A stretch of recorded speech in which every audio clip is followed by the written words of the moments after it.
Hello, today I'm going to present you the targeting workflow. It's an application in Pro Geology and aims to do a machine learning targeting on a Geoscience ANALYST project.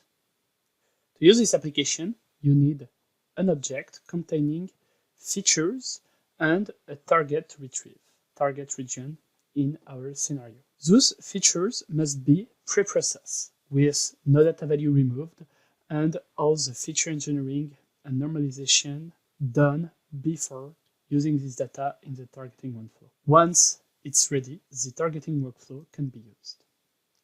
To do so, go in the Pro Geology menu and select the targeting workflow. It will open a UI JSON where you can select the object and the target you want to retrieve. You could also select some points to use as negative example. Press OK to run the application. It's opening a console showing you the log of the application.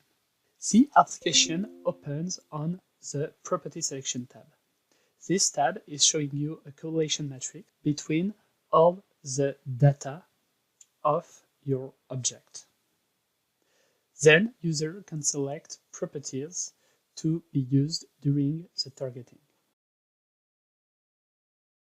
Users must unselect the non-pertinent properties, such as the distance, for example, to my non-occurrence, or I will just retrieve this occurrence searching for them, and click on Update Plot to select just the properties he wants.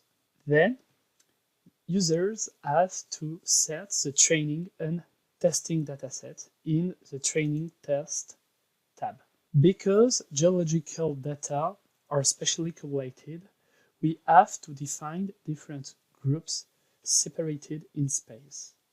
To do so, the application is using a dbScan algorithm. Users have to enter a distance corresponding to the minimum distance between 2 points to be considered in different clusters. Once those points are ready, users must define around 5 groups to be used during the training. We recommend to take the most representative group with an equivalent number of points. The group select for the training must have about the same number of points and must represent in total around 70–80% of the datasets. The training will be conducted on those groups. If selecting too many groups, the training will be very slow. All the other groups can be in the test datasets. The Property EDA tab allows users to visualize histograms of the data. Users can see 6 different histograms that can be hidden by clicking in the figure over there. An histogram of the positive data for the whole dataset, and an histogram of the negative data for the whole dataset. Then, users can visualize the same histogram for the training set and the testing set. So they can visualize if their training and testing dataset are representative of all the data. Then, in the Modeling tab, users have 2 options: a knowledge-driven approach using index overlay. In this table, users must enter 2 thresholds, a minimum and a maximum threshold, and also a weight. Data between those 2 thresholds will be assigned to a positive weight and will be summed in a final result. Once users have entered their threshold and weight, they can click on Run to run the function. It will display a score over there in the bottom left corner, and different figures can be visualized. A feature importance figure, showing to the user which are the most important features, increasing the score. A confusion matrix to show the balance between false negative, true negative, false positive, and true positive predictions. And at last, a rock curve showing the balance between true positive and false positive depending on the threshold of the prediction. Users can also choose to run a random forest predictor on their data.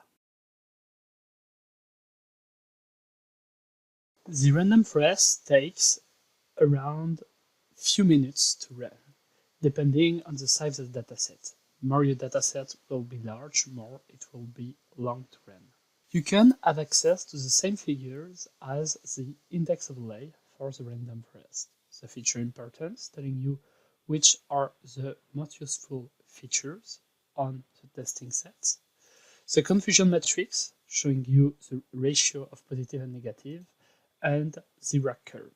Moreover, you can go back to the property inspection tab to inspect, for example, the most used features.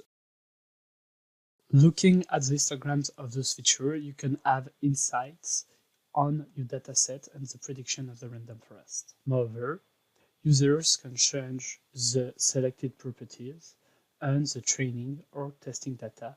Once users are done with the different prediction, they can export the result to Geoscience ANALYST by clicking on Export to GA. Then, they can go back to GA to see the different predictions. For example, here is a prediction of the index overlay, and users can see the probability of the prediction in 3D. And here is the prediction for the random forest. All the predictions are probabilities between 0 and 1, which are the output of the machine learning algorithm. If you have any more questions, please contact me at Geoscience and we will be pleased to answer you.